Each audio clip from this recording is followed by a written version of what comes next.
নমস্কার বন্ধুরা, তোমরা সবাই কেমন আছো? আশা করি সবাই ভালো আছো। আর আমি আজ চলে এসেছি তোমাদের কাছে আর একটা ভিডিও নিয়ে তোমাদের কাছে। সেটা হচ্ছে এই বেগুন গাছের এখন পাতা কুঁকড়ে যাচ্ছে বা বেগুন গাছের রস শোষণ করে যে পোকা, সেই পোকাটা কীভাবে দমন করবে আর এই ওষুধটা কখন স্প্রে করবে সেই সম্পর্কে তোমাদের আজ জানাবো। চলো বেশি কথা না বাড়িয়ে মূল ভিডিওতে যাওয়া যাক।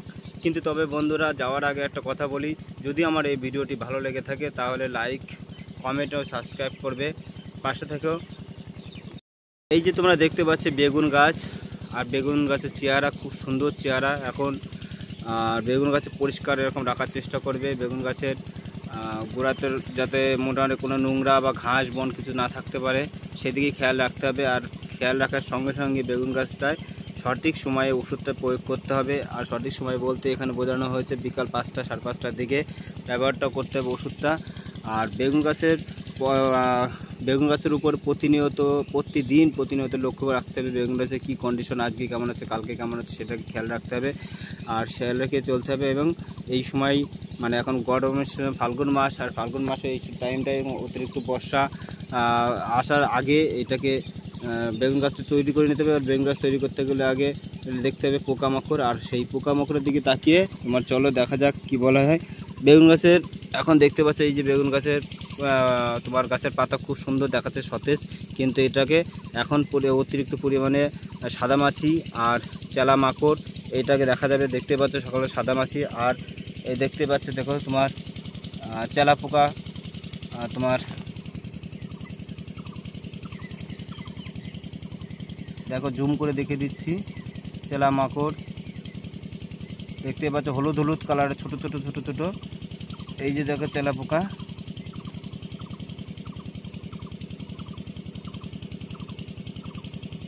এই সাদামাছি ছোট ছোট ছোট ছোট। আর পাতার উল্টো পিঠে দেখা যাবে দেখো টিয়া পোকা, সাদামাছি প্লাস সেই সঙ্গে রয়েছে চেলা মাকড়। আর এই যে চেলা মাকড়টা দেখো, এই যে চেলা মাকড়, এইগুলো রস শোষণকারী এবং রস শোষণ করে। এবং দেখবে সেই সঙ্গে দেখো টিয়া পোকা থাকে অতিরিক্ত, দেখো মাছি মশা, এগুলো লক্ষ্য রাখতে হবে। আর এই লক্ষ্য রাখার কারণে তুমি একটা জিনিস স্প্রে করবে, সেটা হচ্ছে তোমার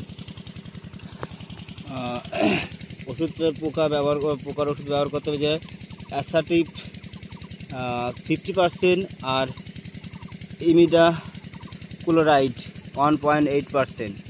এই ওষুধটা তোমার 1 গ্রাম বা 1 ml করে এই ওষুধটা স্প্রে করতে হবে বিকাল 5টা 5:30টার। তবে বন্ধুরা, এই ওষুধটা দেওয়ার আগে ছোটো একটা পাত্রে ভালো সুন্দরভাবে গুলিয়ে নিতে হবে। গুলিয়ে নেওয়ার পর সেইটা 16 লিটার জলে তোমার 12 লিটার জলে থাকলে তোমার লিটার প্রতি 1 গ্রাম করে, অর্থাৎ এটা স্প্রে করতে হবে, ভালো করে মিশিয়ে স্প্রে করতে হবে বিকাল 5টা 5:30টার সময়। আর ডগা ছিদ্রকারী পোকা হিসেবে তুমি যদি ব্যবহার করতে পারো ইমামেথিন বেনজাইড গ্রুপের যে কোনো ওষুধ, সেটা ব্যবহার করতে পারো। আর সেই দিকে দেখতে হবে এই যে এখন ছোটো পাতা, এই পাতাকে যদি এখন রস শোষণ করে দেখতে পাচ্ছ, রস শোষণ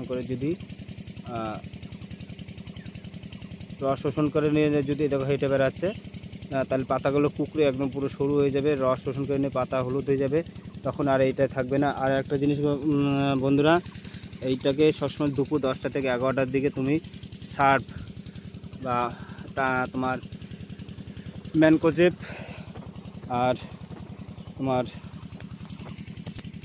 ডাইথেমটাকে ব্যবহার করতে পারো।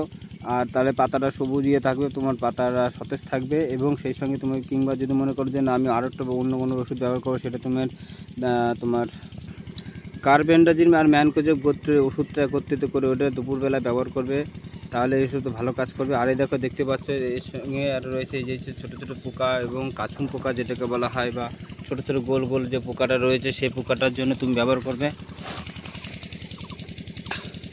এই দেখো পোকাটা দেখা যাচ্ছে, এই সমস্ত পোকার জন্য তুমি ব্যবহার করতে পারো